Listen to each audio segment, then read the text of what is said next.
जी वाह, क्या खूबसूरत जगह है। लख्तर के दरख्त के नीचे चश्मे शिफा। और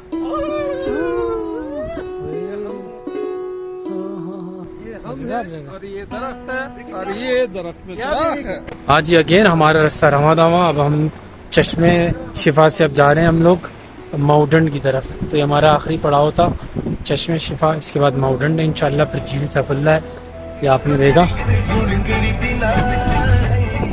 बर्फीले पहाड़ों के बीच से चमकती हुई सूरज की रोशनी जितनी खूबसूरत थी, इधर के रोड उतने ही खराब। थोड़ी सी तरजीह और फिर टूरिज्म देखें कितना बढ़ सकता है। ये जैसा कि आप देख रहे हैं, हम लोग माउंटेन वाले रास्ते में हैं।